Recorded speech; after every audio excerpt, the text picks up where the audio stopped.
Hello, everybody. Welcome back to another Retro Chat. Today we are joined by Lothgar, and we're going to talk about his experience being the original creator behind the game Dransik. Lothgar has a pretty deep history in game dev. Going back into the 90s, he worked for Origin and got to work on Ultima 8 and other games.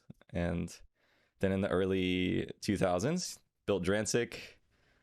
Modern times, he works on Star Citizen on the engineering team, and then he's also building another indie MMO, so a bit of a spiritual successor to Dransik, Elderlands. But today we're focusing on Dransik. Dransik is just a little bit of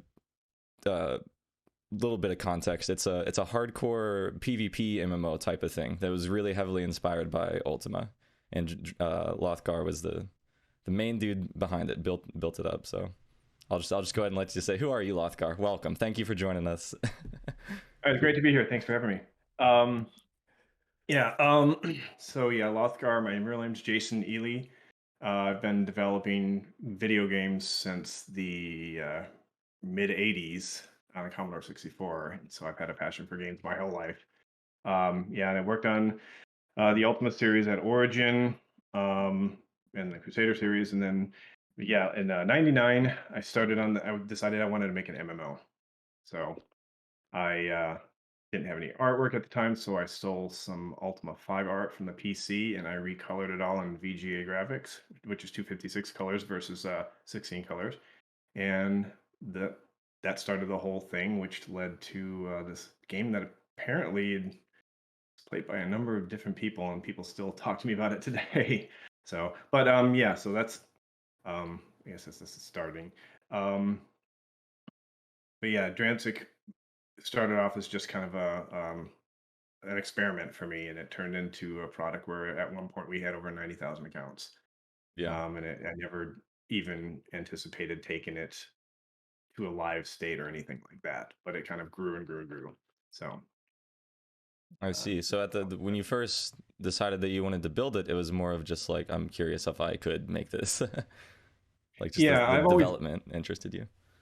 I've always been the kind of person if I see something cool, I want to understand it, and the best way to understand it is to build your own or reverse engineer and understand it.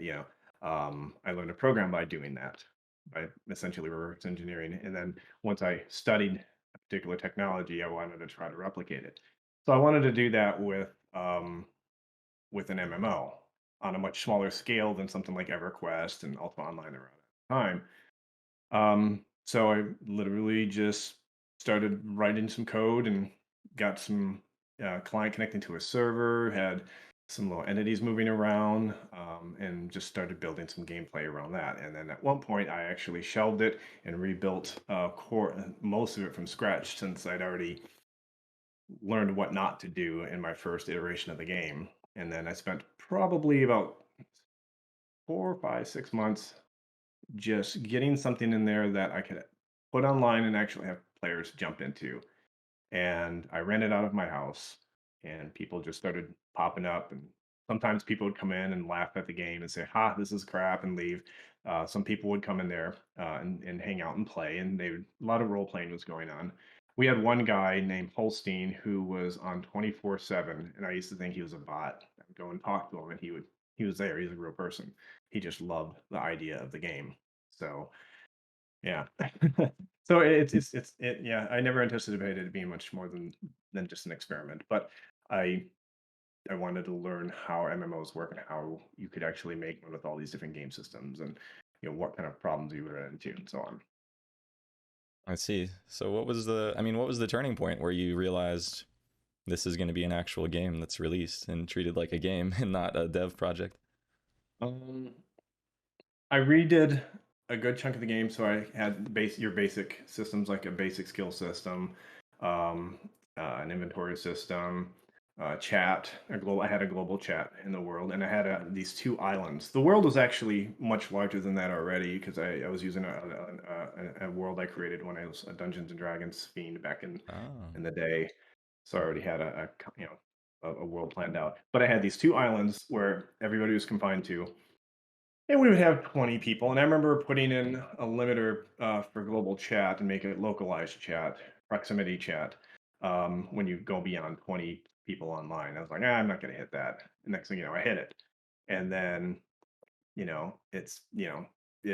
I kicked up to 40 or kicked it down, basically tried to see how many I could get online. And it was getting growing and growing and growing.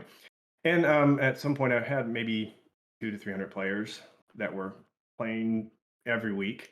One day though, I woke up, sat down, and people were complaining about spamming on the forums and things going on in the game that were strange. And so I logged in, and we had received about 4,000 new accounts in like a 6 hour period or something like that, some very short amount of time. And they were all speaking a different language. As it turned out, they were all a bunch of Finnish players, and they absolutely loved the game. And that was when talking to some of the people, some of those guys, uh, they were explaining to me why they liked the game and how they found out about the game. And I realized that's when this is going to have to be something. We're going to have to make this a real game, get it out there. I still wasn't thinking about charging money for it. And I made the mistake of saying, I will never charge money for the game. The game will always be free, blah, blah, blah, blah, because this was back in the day before you had anything else like this. And so I never really, I didn't expect it to grow much beyond that. I did have to upgrade my internet like 3 times to where essentially I had what was called a T1 running out of my house. That was 1.5 megabits by 1.5 megabits. Horrible by today's standard, but that was state of the art then. And the game just continued to grow over and over and over. And so we had to take it seriously. So that was probably, it was still in 2000 when that happened. We hadn't hit 2000. 2001 was where a lot of things started to change, just as far as like the growth of the game and things we had to think about. So That's funny. So to you, it wasn't even a serious. You had hundreds of people playing every week, and it wasn't even serious to you yet. You're like, this is just play.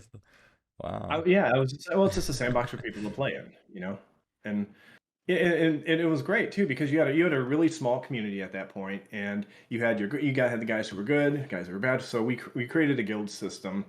At that time, you could just go buy a guild deed, and you had some guilds, start up, and we had one major town by the name of Geel, and that was the good town where everybody kind of hung out, and we always called they were always pushing the walls of the bank, so they're always basically circling right around the bank, and that was the social hub of the game at that point. And that was we actually had player killers who were out there just ganking people who were just trying to farm monsters and get some items and get some gold. And so we had good guys, the white hats, that were hanging out in the bank, and somebody would just come into town and say, "Hey, so and so out there is griefing me," and then you'd get some white hats run out there, and they would hunt the guys down and kill them repeatedly until they just behaved. I'll throw in a fun story. When we had the guild system really solidified there, we had this one guild called the God Guild, and it was 5 or 6 people at the time, and they were ruthless. They were absolute ruthless PKers. I mean, they just loved that was their gameplay, is just running around ganking every player they can in mass. So we had a constant flow of people coming in complaining about the God Guild, and that's when I started my I had built a guild for myself and for my friend, for some of the devs and stuff like that, and my friends, and we were the Latorian Knights, and so we would band together and we would go find these guys. And since you could loot people, you could kill somebody and loot them pretty much instantly at that time. We went out and chased down that guild and just repeatedly killed them over and over and over and took all their stuff, and they finally quit when they had nothing left in their banks. They had nothing left. They were bankrupt, and it controlled them. Geez, so And so you played like a regular player. I Is what was you're saying. playing every day. I would stay up till 3 in the morning talking to players. A lot of times I wouldn't tell them who I was. I'd be under an alt account. Yeah. But when I was under Lothgar, so I'd say about half the people treated me normally, like a normal player. And so I would just run around and do things with them. We would go down and there's mob spawns down in the southern part of those 2 islands that we kind of merged together. And it was kind of like the gateway to hell. And so there was a lot of tough monsters on there. We'd go down there and rush them. we would actually set up these events where we could just start spawning a bunch of high end monsters in an area, and we would run around and kill them. It was a lot of fun, and there's a lot of RP. Like I said, there's a lot of role playing back then. So we had canned or staged guild wars. And of course, there's a lot of the other things too. Like we had a lot of weddings where I would married off a bunch of people, and it was a lot of fun stuff. It was a lot of fun. I That's mean, awesome. people really got into it, Yeah. and so that was really fun. Yeah, and I enjoyed playing the game back then. Really, I was always in the game. If I wasn't working on it, I was playing it. Actually, I lied. I was playing that Earthquake. Yeah.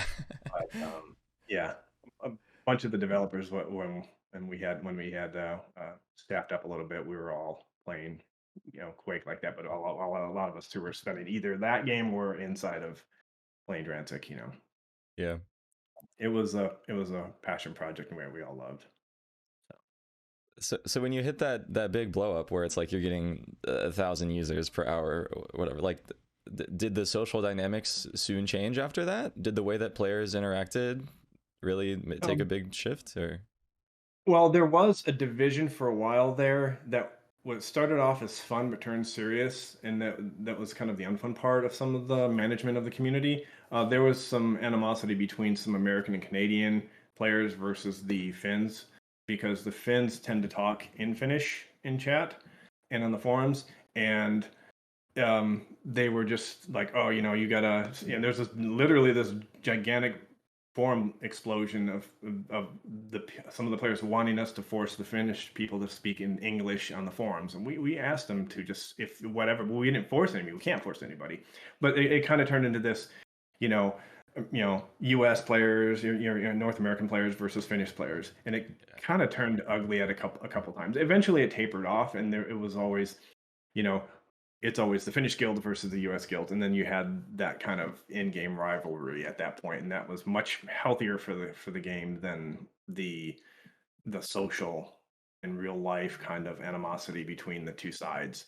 And in the end, everybody ended up just dropping that whole kind of immature point of view of things, and they're just they calmed down after a while. It took a while.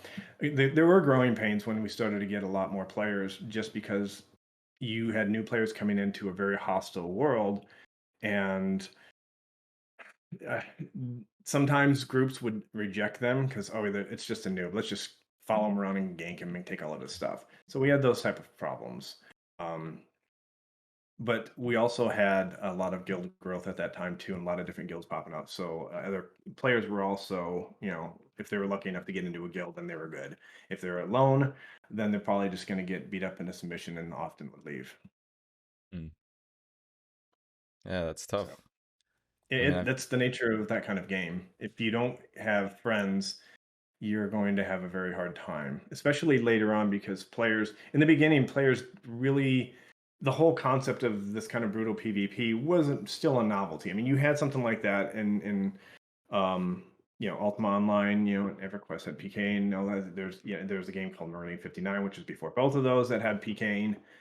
And it's just in this game here, we put some bits in there to prevent you from just doing like you could in Ultima Online, where you kill somebody and strip them instantly. So we had this concept. We had a protection, so you had a chance to get back to your body. But so essentially, what you would do is you die, you spawn at a spawn point, and then you'd have to run back to your body, and then you could open it up and take your stuff. During that time, the people who killed you are standing around your body waiting for it to rot away, which takes I think we had a 6-minute timer on it. And when it would rot away, then they could get your stuff. So they were getting very creative about, if they kill a small group of people, they'd have the looters ready, and then they'd have a force going between there and the closest known point where they're going to try to come back and gank them again while they're coming back, try to get their body. So they'd end up getting res killed over and over and over again. And that led to them pretty much losing their stuff, unless they just were smart and dumped all their things in a bank and then came back naked. But it's surprising how many people didn't do that and then would get really, really upset that they lost all their stuff. But yeah, the whole concept of attacking in packs started to be a problem where we were trying to figure out the best way of controlling that without ruining the gameplay for both sides. And one of the things that we did with that was to create a prison system and a criminal system. And the criminal system was pretty straightforward. If you do something bad, you get these little points that are adding up to you being, pretty rotten. You also had like an alignment, so there's an alignment system. So the alignment was kind of more of a visual thing. So if you're good, you start moving more towards define, which your name would become more. It would go from like green to yellow to white. If it started going the other way, it would become red. And if you got to that point, people know that you have a reputation of being a bad guy, like a player killer. If you're not, if you tend to be, just doing PvE stuff or being kind and stuff like that, you tend to have more towards the other spectrum. On top of that, there's the actual criminal system, the criminal stats, which looks at kind of the short-term actions. And the actions that can get you penalized would be attacking a player that has one level of severity, murdering a player is another one, and then looting a body is another one as well. You can be completely innocent. If you come across a dead body and you loot it, it'll warn you that you're going to get a criminal point for it. And if you do, then you're a criminal. If you gain enough criminal points, and you go into a town, the guards can arrest you and throw you in prison. And we actually had an island that was a prison island. And in there, you had to work off your points, your criminal points, through manual labor. And that was you had to go into the basement of the prison, and you had to drag these rocks from one side of this cavern to the other and throw them into these rock crunchers. And whenever you drag one in, it would take a little bit off of your sentence. So instead of having like a 48-hour sentence where you have to sit, your character's pretty much idle for the next 48 hours, you could get out in a couple hours if you just drag rocks. Yeah. Wow, a couple hours. That's tedious. Yeah, it was. It was. That's really bad guys. If you just looted a couple people and then you went to jail, you'll be there for maybe 15 minutes. Oh, okay. Yeah, you can get out. But the funny thing is about that, and this is why I love this story about the criminal system, the inception of the criminal system in the prison, was in the rocks were things that you had to drag on the ground. You had to literally click on it, move it, then you had to move yourself, then grab it and move it. So you couldn't drag it. You had to move it square, tile by tile, and move alongside with it. Well, other players can come and grab those from you. So we actually had groups. We had guilds that would put their members into the prison to specifically take rocks away from players who are of opposing guilds. And they would steal the rocks from them. And they would say, we're not going to let you have any rocks unless you give our guild a whole bunch of gold. Or we know that you have, some, +5 magic swords. You have to give some of them to our guild, or we're not going to let you out. And these players would be there forever at that point. And so essentially we had, prison gangs that were harassing players in the prison. Yeah. Well, I mean, they're stuck there to the end of their sentence, right? I guess they just. Yeah.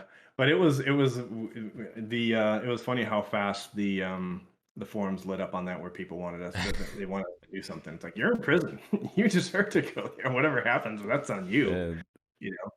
And it was fun, and that was one of the things that players really liked a lot, was the prison system. It did take bad actors out of the system for a while, and that was fine. It was I prefer to let either the game or the players solve the problems than having us come in with a ban hammer or a banish thing that we prefer not to do that, because that just takes so much of our time. Administration, customer service, it takes a lot of time. So the best we can do to mitigate that, or to delegate it to something else, like the player base, or like the systems as well, that helps us a lot. Because for a long time it was just one of us, then it became two of us, two engineers, and even when we were making the later versions, when we had at one point a total of 15 people working with us, it was still a lot of work. Yeah, no, I get what you mean. Like manually moderating something like that. That's yeah, and then you have to vet every complaint. Someone says, "Oh, so and so said this," and me going through the school of hard knocks and everything, not ever making a game like this, we weren't doing sufficient logging, so we weren't originally collecting analytics. We definitely weren't grabbing chat logs from them. We weren't like storing server-side chat logs because the machines Okay. back then and the bandwidth, we just didn't have that. So what we did is when players would type in chat, it would save a copy of their chat on their local machine, and then we would put these little, we would evaluate it when they were generated and use this algorithm to put like a validation key on each line of text. So when they gave us something said that so and so did this, we could run it through a piece of code that would tell us, yes, this is valid chat, or no, this has been tampered, this doesn't match up. Like each line had a CRC, and if you change the order, it would break the whole pattern. So we could tell all these things when people try to do that. So we relied on players to send us chat logs, and we had to review them, which was awful. Nowadays, you can just send it off to a microservice Yeah. and let it analyze, and you know. I can imagine there's probably a lot of stuff like that. Like, like making an MMO 20 years ago, I'm sure the technical limitations made so many things difficult that for me, like for my game, are just easy. Yeah. Well, back then, you've had people with you used to have people with modems. You know, uh, we had people with ISDN lines, like 64K ISDN lines, and so we had to make sure everything was as tiny as possible. So why don't we had we didn't have we couldn't just take and make a JSON packet for a payload and send it or anything like that. We actually had to think about every single byte that's going across when we send a message and when we receive a message. So we did a lot of things like bit packing. If we had a bunch of booleans, they were all smashed into a byte. If we had as much as we could, we never used floating point.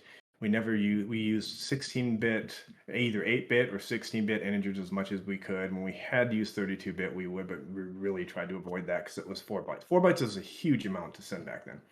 I would look at the size of the payloads that would go out during certain operations in the game, and if I saw something that's like 80 bytes, I'm panicking because it's like, what if we multiply this by the number of people online? That's going to kill my line. That can potentially kill their line, and they'll start lagging. So that's a huge difference from today. Now people have megabits. So Yeah. And you physically hosted your own server, right? Yeah, For the entire we duration? had. Say again. For the entire duration of you running the game, you had like in your house, you just had the server Yes. going? Well, we had our own servers, and for the longest time, they were running out of my house until 2002, or around 2002, 2003. Um, I'd say late 2002. We finally had to go to a service where we could park our servers on at an ISP, a small ISP in Austin, Texas, and we were guaranteed 4 megabits of upload and download, and it cost us like $3,000 a month. And we weren't charging for the game. Damn. We weren't charging for the game at this point in time. This is all, money coming out of my pocket. And it Yeah, you sucked. already promised everybody it'll be free forever. Yeah. Well, at some point they knew we were going to have to do something, and so Yeah. we were talking to the community about that. We were talking about having, do you want to do free to play up to a certain point, and then we charge money, and we're looking at the subscription model, which I think is always the fairest model, even though have it as a VIP option. But I'm not a fan of cash shops. Yeah. I mean, you can make a lot more money with them, yes, but I don't know. That's a different conversation. But we were trying to go to the fairest option that we could. We also said, okay, we can have free servers and we can have VIP servers, and some players would like that too, because a lot of times most of the time the problem players that we had that came into the game that were new were people who had no intention of ever paying for anything, and they just wanted the free game, and they're all they tend to be those groups of people tended to have higher levels of disruptive players. Mm-hmm. And so having a VIP server where you had to have a subscription to be in that server, that was very attractive to a lot of the older players, because now they don't have to deal with these people that they have to constantly report, who are trying to hack, who are trying to, just being annoying by saying all sorts of vulgar language, just spewing that out everywhere. We had a lot of that kind of stuff, and then yeah, it was very that was a very interesting thing to constantly have to deal with. But uh, yeah, I guess it's pretty much all I can say Yeah. about that part of it. But having to host these servers and paying that amount of money made it real painful on the side that it's like, can't we, we have to do something about this. And in 2003 we did. So yeah, hosting was a pain. At the house it was I had, like I said, I had a T1 line, which is 1.5 on 1.5, and we couldn't hold more than 800 players just because of the bandwidth. Yeah. So um, going to hosting, dedicated hosting at an ISP, we were able to. I mean, we would have, yeah, and weekends we would have well over 12. We many times well over 1,200 people per server, and we would, and Wednesdays were always our slowest day, and we would have 800 people on there for that. So we had a constant. At that time we had about 90,000 registered accounts. A good chunk of them were playing during monthly. So it was a large community at that point. Yeah. At that was at a point where we had a ton of content in the world, and we were constantly building it out, and a lot of things for them to do. But it was just an open world PvP madness. Um, so what was your approach to designing the PvP mechanics? Like, were you looking to other MMOs or other PvP games, or were you just like trial and error? I mean, I'm sure that it was kind of a new thing what you were doing at the time. Yeah, it was new. I had played some Ultima Online, and I absolutely hated the PvP, um, mainly because it was there was no chance. If I'm walking, I remember in one particular instance, I was this city Moonglow, and then just south of there is a little graveyard. And I just walked in the graveyard. I was going to smack a couple skeletons, and this guy came in with this giant demon, and he just instantly killed me. Then, while I was dead, he looted all my stuff, and he went back to town. I went back to town, and he's putting on the gear that I had, and announcing that, oh, how he just loves this gear. It looks so good on him, and just is this really just poking me really hard with that. And it's like, this is not fun. So I like the concept of the PvP. I like the concept of, I played a lot of first, like Quake and Doom and stuff like that. We did a lot of deathmatch, and so I was really into that kind of competitive, player versus player kind of play. And I played, Meridian 59, which had some really fun PvP. You could get people around, you could block people and stuff like that. And so we ended up putting blocking into Dransik. But I wanted to have some sort of protection. And at first, it was really nice in the beginning because some people, when the community was smaller, we had some incidents, but like I said, we were able to control them. And then we had some role play PvPers, and those were the Finnish players. They were legitimately trying to role play and using PvP as a form of enforcement. An example was this guild called the Minions of Talazar. They were all Finnish. Most of them were Finnish, and then they would occasionally block certain bridges and not allow you pass unless you give them gold. And if you didn't give them gold, they would attack you and they'd try to kill you. And they would loot, but I don't think they would really loot everything. And they were just trying to be there. They were trying to be the legitimate bad guy in a role playing situation. And that was pretty cool. But later on, that was used as an excuse, to just ravage players, that are solo players and such. Yeah. So yeah, so I learned a lot from that, and unfortunately, the measures I would have taken that I would take now, because we're going to actually have a PvP element for Elderlands on a different server. That's going to have that same kind of brutality, but we're going to have some controls so you can't just absolutely wipe out a community, which unfettered PvP can wipe out a community, especially a small indie community. yeah, I hear a lot of the debates from my PvP community that say, "Oh no, that's the only way to go. That's the only way." It's not the only way because you have very aggressive players who love that, and you have people who just want to do their thing and be left alone. So those it was real. That was one of the biggest challenges, figuring out how do you get those two type of people to work together in this PvP world, and it was unfortunately we never solved it the way it should have been back then. The prison system helped, but it never, in fact, yeah, it never. We never figured out the best way to do it until way after I was no longer involved with the project. Yeah. It's tough. I mean, it's tough with MMOs. I feel like you see this with every MMO, whether it's a PvP based one or not, is that the longer that it exists, the smarter that the players get, the harder it is to maintain that good community. And then PvP Yeah, just adds another crazy dynamic to that. Like as the meta gets more and more stale, as players just know more and more, it's tougher and yeah, tougher. And there's like that efficiency thing too, where like kind of like a lot of the time when an MMO is more fresh or things, people are more just kind of in it for fun. And as time goes on, people optimize and kind of don't want to waste time so much. exactly. Yeah, because back then people never really had the strategy of using these groups to split up to here are the gankers, here are the looters, and here are the enforcers to basically prevent them from coming back to their body. Those once that pattern started, I knew we were going to have some problems, and we did. Later on in the game's development, we did have we did start seeing players drop, and when the ones that we reach out with, I would say probably 60% of them, 60-70% of them were because of PvP. And so we had PvE and PvP servers. So and that helped, but even on the PvP servers, you had the PvP servers were their population was declining because players were it was the mass versus the individual.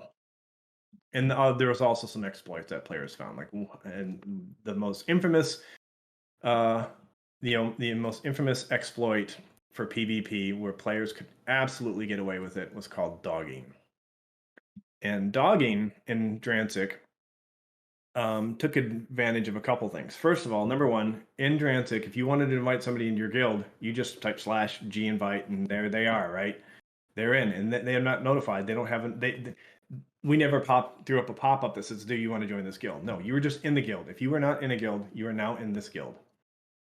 And the rule with PvP or with the criminal stat was guild members are always guilty by association. Meaning, if I'm in your guild and you see me, you witness me murder and loot somebody, you are just as guilty as I am. So you get the same amount of criminal stats that I do. And when you perform a criminal act, you get this temporary active criminal status, kind of like in GTA. You're basically you are now wanted, and the only way to turn that off is you have to get away from everybody for 2 minutes, and you have to be completely away from every player and guard and town NPC for 2 minutes. So people often ran off into the woods. So here's the exploit. So you go into town. I go into town. I see this guy in town. He's not in a guild. I inspect him to see what kind of gear he's got. He's got this really cool sword. It's a really rare sword. I want that sword.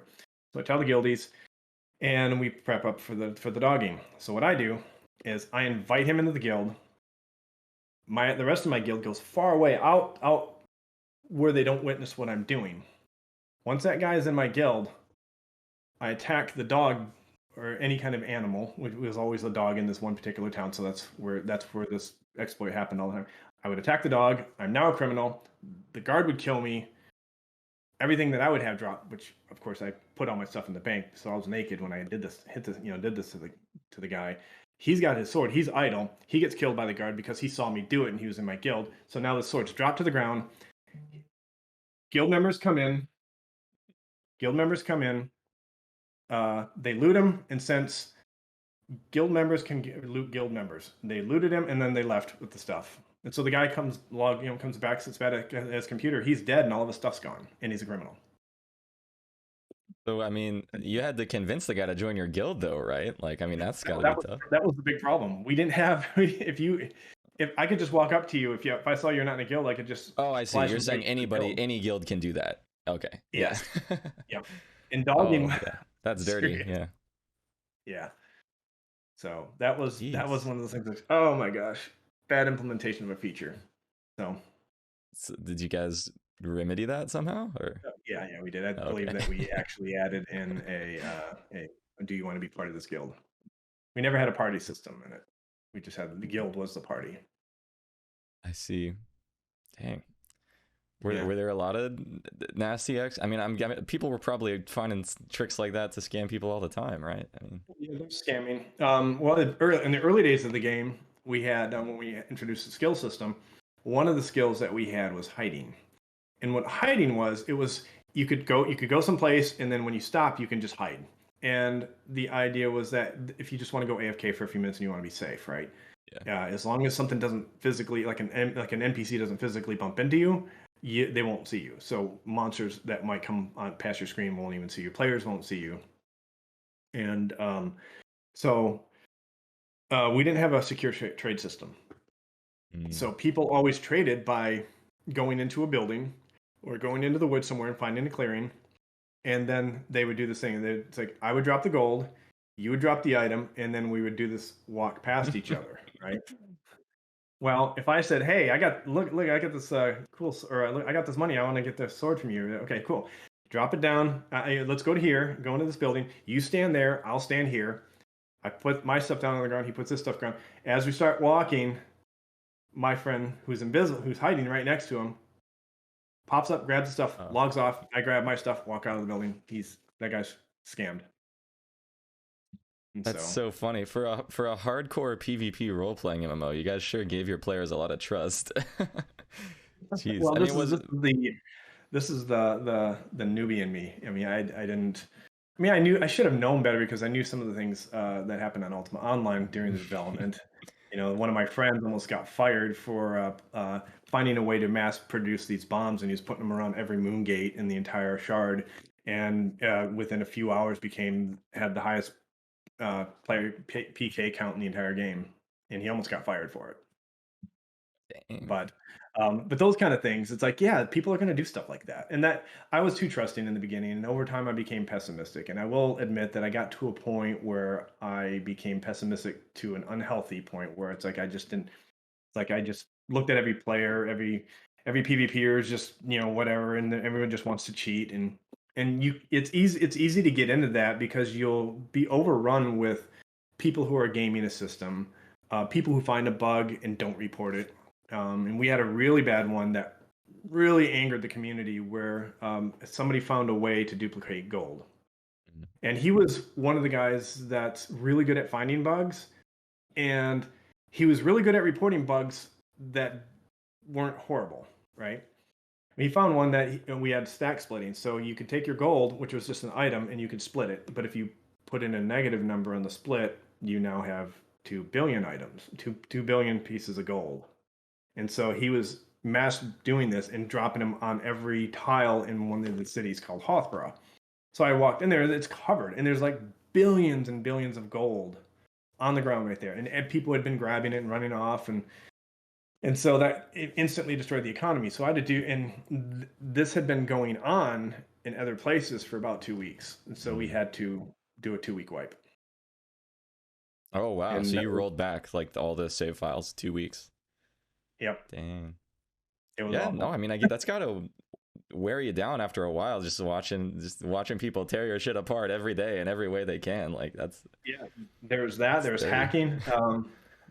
Yeah, I first, and this is the one thing I was not, and again, I probably should have known because I did find ways of writing cheats in Quake when I played that, but I never applied.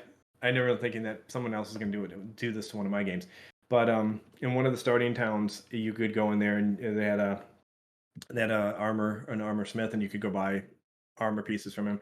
And the way it would work is I would in the editor I would actually drag the armor pieces that he would sell into the inventory of the shopkeeper. And the shopkeeper knew that, okay, I've got this item, I have an infinite supply of these, so whenever somebody goes to buy one, I'm just going to replicate it and give it to them.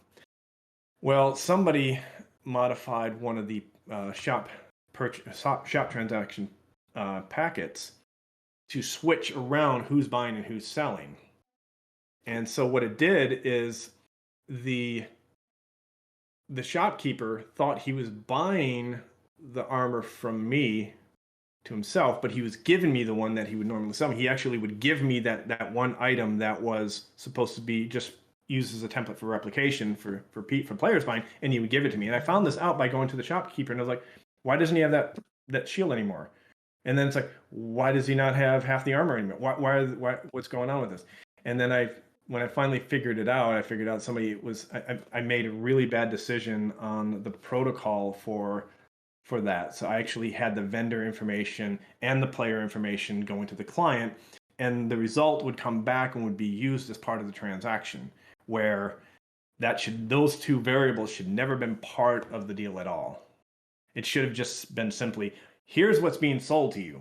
Do you have the gold? And then, okay, and it goes back, and then the server verifies that stuff. But having that information in there and not validating it by him switching these two IDs, he was able to trick the system into thinking that he is the vendor, essentially, and taking the real vendor's goods. That's a pretty specific exploit. I mean, did you have people that were just trying stuff all day long like that? Yeah. Yeah, we have one guy that found a way, if he stands next to you, he could steal everything in your backpack. Yeah, so they must have just been trying everything. They're like, there's got to be an exploit somewhere. You must have missed something somewhere. Yeah, we had speed hackers, and that was because the client would just send, and we would pull at the rate, but we were sending at a controlled rate, right? So we were sending at a 5 hertz rate, right? And then the client the client ran at a tick rate double of the move speed. So what players would do is they would inject more. They would change that timer and inject more movements into this packet. So then the client would just start processing them at a faster rate, and then you could get some move speed. And that was kind of a problem. And so then the other problem there is I took the wrong approach, as I tried to. I started getting in this arms race of trying to prevent them from doing things as opposed to detecting them from doing it. It's better to know that they're doing something. You're never going to, in certain situations with hacking and cheating, especially nowadays with like Cheat Engine and so on, it's better to not get into the arms race, because large companies do that all the time. I mean, World of Warcraft, all the Korean game companies always have their own little special anti-cheat system. And it's an arms race, you're never going to win that. So what you have to do is find the best way of detecting that they're doing something, and then handle it that way.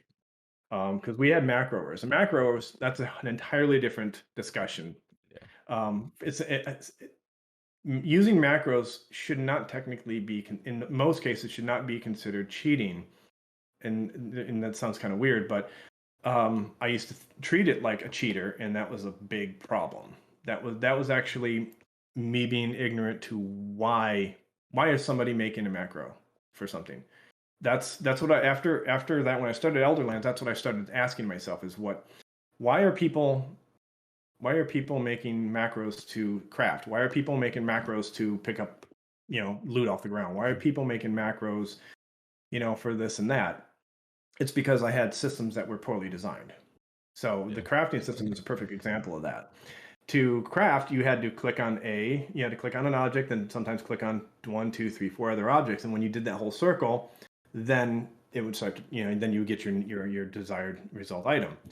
And so that gets really annoying when you're trying to level up your, one of the things was lumberjacking. So you're trying to process wood and convert them into planks, and then converting the planks into other things. So it was a lot of clicking. And people are trying to do this to level up, and so they've been out farming stuff and coming back, and it's like, what the heck?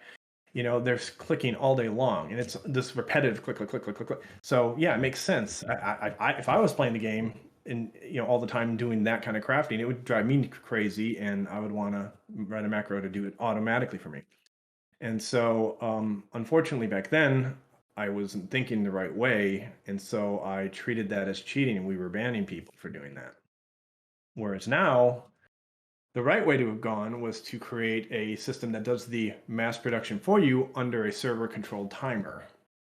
So you're not breaking the community. So you're not breaking the economy, Right. you Yeah. know? Um, yeah. So there was that. That Makes was, sense. and same thing with like looting. It's like, it would have been very simple for me just to allow you to hit spacebar and pick up all the loot out of a body. But Yeah, they that just was, wanted convenience. They just wanted quality of yeah, life. it was the systems that we had were getting in the way and making the game not fun. So they were rectifying the problem on their own. And that's where I'd say most of the time, or a good chunk of the time, that's why people are using macros. Because if we can find a way to solve the problem for them and make the experience better for them, then they won't need to use, or it will render even the use of a macro. It'll kill the use for it. It'll be irrelevant. And but that was one of my just being inexperienced on making these kind of games, and I would say even being just a little bit I won't say arrogant, but not listening to the community, saying this is not what I want you to do, so you shouldn't do this, and I will punish you if you do. That was, I was younger, and I definitely had uh you know I it was things like that over time. When it's just compounded over and over again, it does get to you, and Yeah. it can be very, very frustrating. Yeah. And I mean, and under it's that take condition, it's easy to make the wrong decision. for sure. It takes time to learn as well. I mean, you were the kind of pioneering, you're kind of pioneering the concept of like a PvP, hardcore PvP MMO, and then, like, clearly you're very introspective. Like, you think a lot about your decisions and think about how they could have been better or if they were good. So Yeah, yeah. respectable in my eyes, being able to identify that you didn't make a good Well, call. I don't want to repeat the past, and so with the game that I'm working on now with Elderlands, it's like I want to make sure I have all the things in order. I want to learn from all of my mistakes and make sure that I implement things that players enjoy, so I don't have to worry about the macro. And the cheating is always going to be an issue, because there are people out there that just want to see the world burn. Yeah. There are good white hat hackers out there that will find exploits and then will share the information with you. And we've had people like that off and on help us.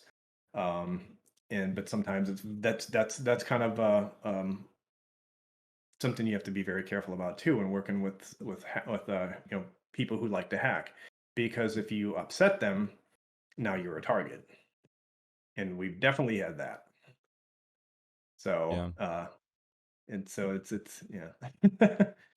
yeah, there's so many aspects of the community, from that some people can help, some people will generally help. Like, we got a lot of artwork from the community for Dransik, because originally, like I said, it was originally just Ultima 5 art from the PC and EGA colors, and I just recolored it. And then we had some artists come out of nowhere and just say, "Here, we're just creating tiles for you. Here's a bunch of things. Here's a bunch of animated animations and stuff like this." And we had this great guy from Finland, Tarantula was his name, and he came out and started writing a bunch of music for us, and it was all like Ultima inspired music, and so it fit the game perfectly, and Oh, it was that's awesome. wonderful. That's a And good feeling, man, when people just step up and want to help just because they love it. Is that how you found, exactly, like, you ended up having, like you said, like 10, 15 employees at some point? Was a lot of your yeah. talent sourced from the game, or like how did you build the team? Um, well, originally it was just myself for quite a while, and then we brought in another guy, as a guy I played Quake with. His name is Zarquan, and we worked. He was basically helping with like some of the like back end stuff, like you just setting up the data, getting how would you say it? Some of the server stuff set up, web page such, and then he was doing some gameplay systems.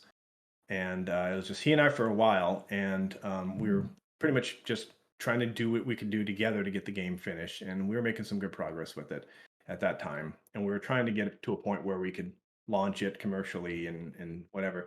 And then we got an email from somebody who said that they're interested in our game and that they would like to have it in China. And we met the guy, they talked to us, we talked numbers, and we're like, holy crap, this is really good for the company if we can do this. And it's just basically giving them publishing rights to Dransik in China. And then sure, we that sounds great. And it's like, oh, okay, you'll make this much money. It's like, oh, that's awesome.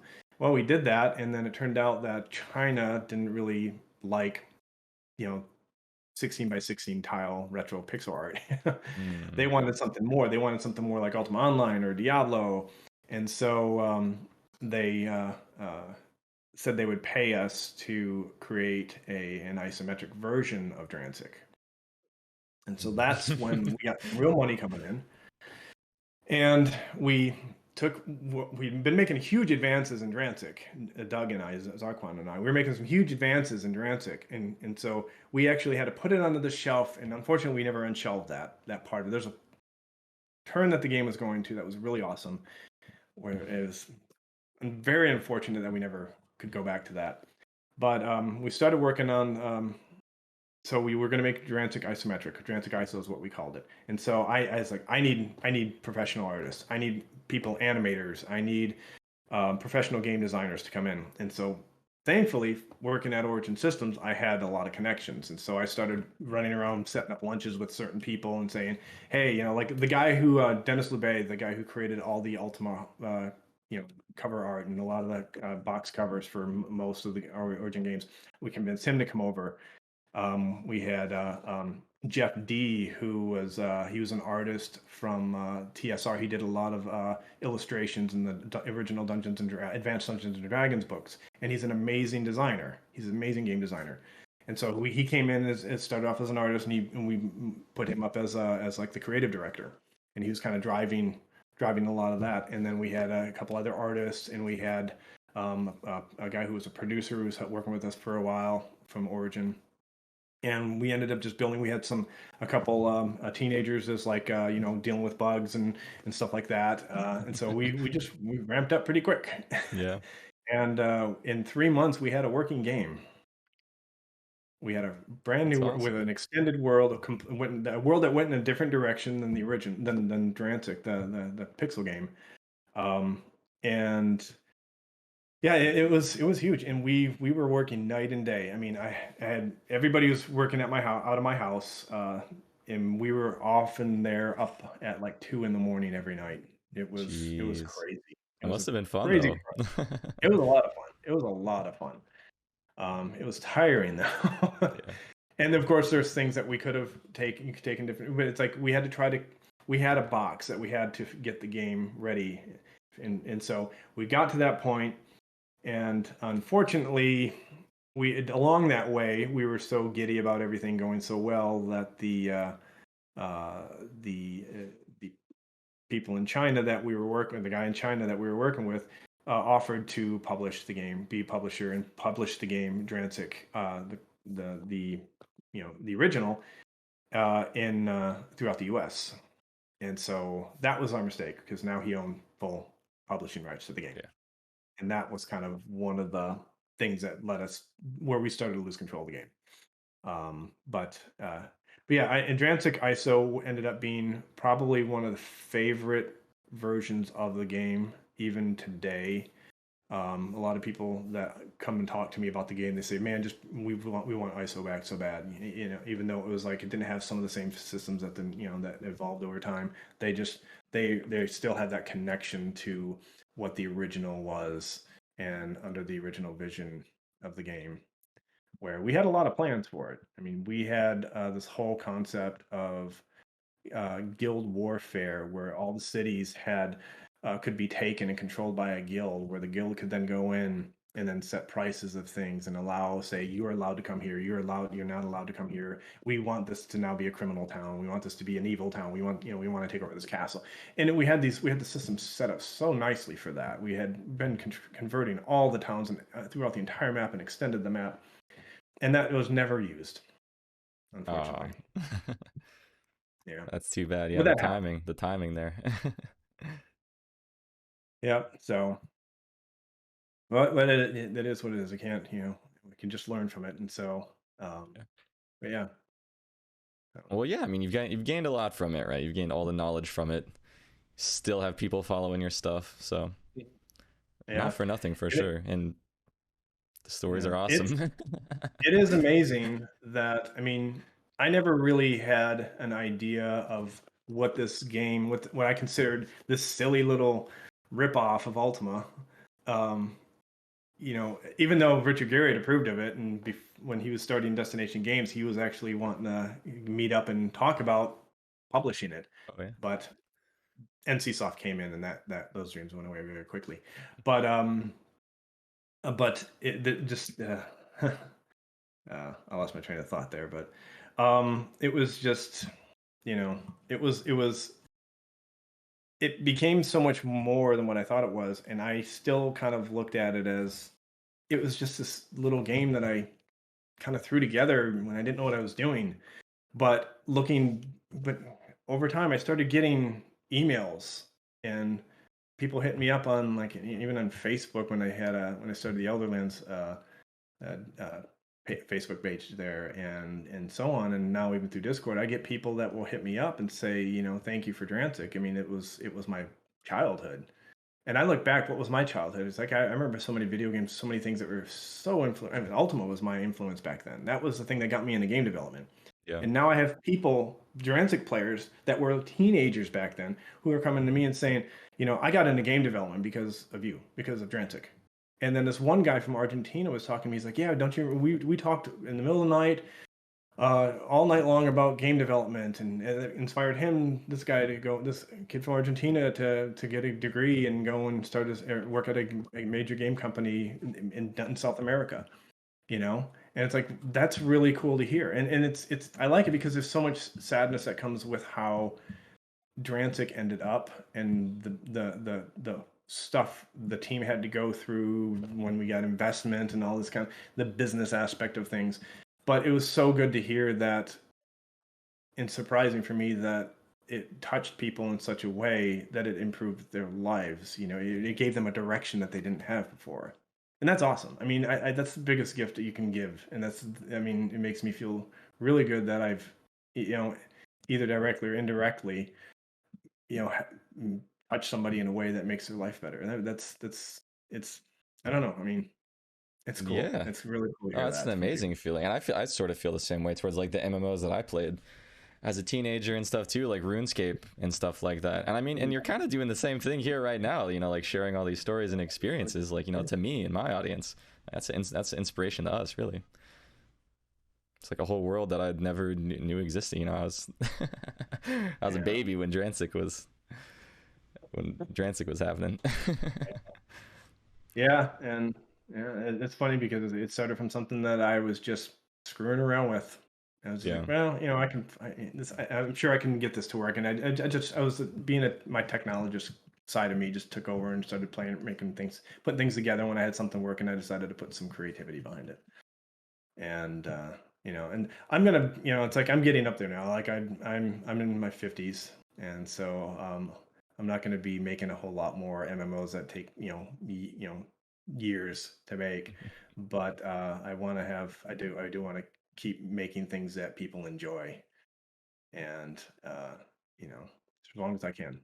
So, and great thing is the company that I work at now in Star Citizen, they don't mind that I have my projects on the side. They know about it, and most of the people there, the bunch of the people there I've worked with before, so it's like they know what I've been doing over the years. So, and that's supportive. So that's pretty cool. Yeah, I remember you mentioning that you even I think you licensed them some of your custom software, right?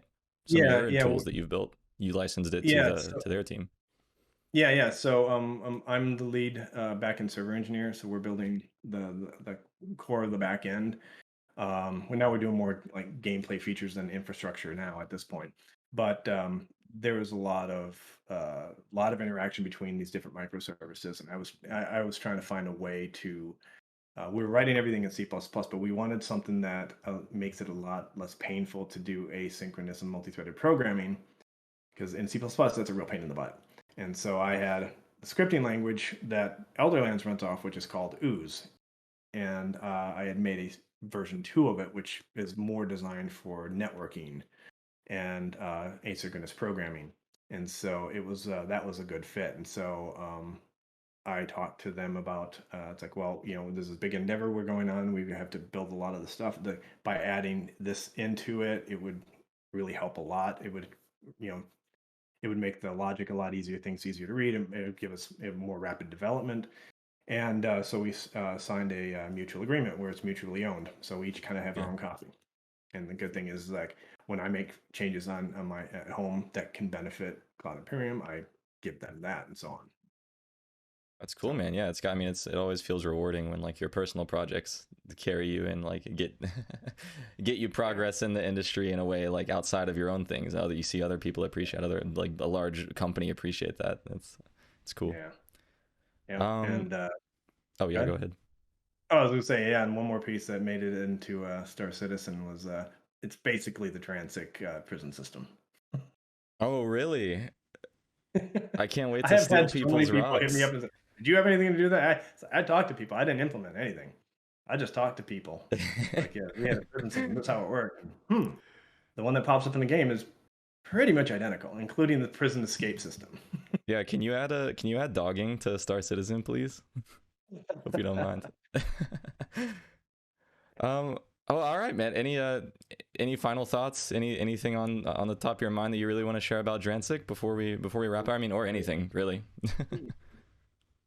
Yeah, it's just like it is pretty crazy to try to build an MMO from scratch, Evan. I'm sure you know, but it's a fun experience, and if you want to learn a lot about software engineering and from the front end to the back end, that's not just websites, building a website. You can learn a lot of that making an MMO because you got the client, you got the servers, you got the database and everything, the storage, and it's like if you ever want to take on a major challenge, try something like that. I mean, it is crazy. It is a lot of work, but it is a lot of fun just to build something, that, can where you can host a lot of players and let them get together and have fun. But Yeah, man. I'm going to keep doing what I'm doing. And if, hopefully I get more time to put into Elderlands because we really kind of took a direction shift on it to make it a little bit more open world because I had something that was very rigid, more like how WoW, handholds from point to point to point. But so I got projects coming out, and we're working on this, as much as we can, given my real life workload. But anybody who's interested in game programming should get it. I highly recommend it. It's fun, it's challenging, and if anybody has any questions for me offline, yeah, I mean, you can find me at Elderlands, um, and through Evan, I'm sure. Yeah. Well, thank you again, Lothgar. Thank you so much for joining and chatting with us. Thank you to everybody that joined us today. Anything you want to plug? You've got Elderlands. Of course, people can check out elderlands.com. You have a Patreon for that as well. I think you're doing some Yes, testing for it right now, some like public testing maybe. we have a public game version up right now, but it's the one from 2016, which was the last one that I actually thought was good. We have a PTR, a private test realm right now that's set up, but it's a little bit dated because it's just before I started doing massive changes to the world. Um, if they want to check out what's live, that they can just go to asylumsoft.com, create an account, download the client, and play. It's free, and probably in the next couple months we're going to launch, maybe hopefully less than that depending on what happens over the next couple weeks. We're going to try to get a like an alpha of the new version in PTR, which is all you have to do for that. If you're a patron, you automatically get in.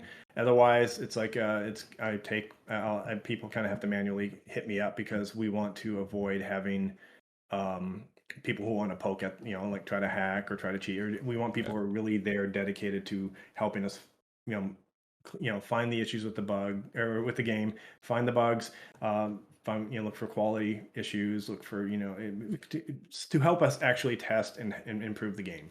And when we just let everybody in, we don't get that. We've never Yeah. gotten that. We have always have some subset. But yeah, so anybody who wants to be part of that, they can either join Patreon. If they don't want to do that, that's fine. They can just hit us up in our Discord. Awesome, cool. And we may actually have Lothgar come again and chat about Elderlands sometime, when it's a bit closer to release, because it's going to be really cool to see what he does with that game. Obviously, he's learned so much from his career, and he's trying to make something fairly similar to Dransik. It's going to be interesting. I'll be playing for sure. And it's got. I mean, shoot, you could probably do an entire thing on just the tools. Yeah.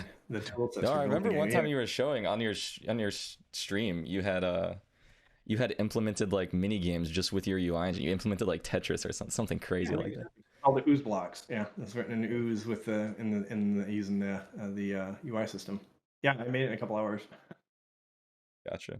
Yeah, actually, I've actually considered making a version of the tool that just lets you create little games, you know, like a Tetris or whatever. It should be pretty easy to do. It's just, but you know, easy. Yeah, easy for you.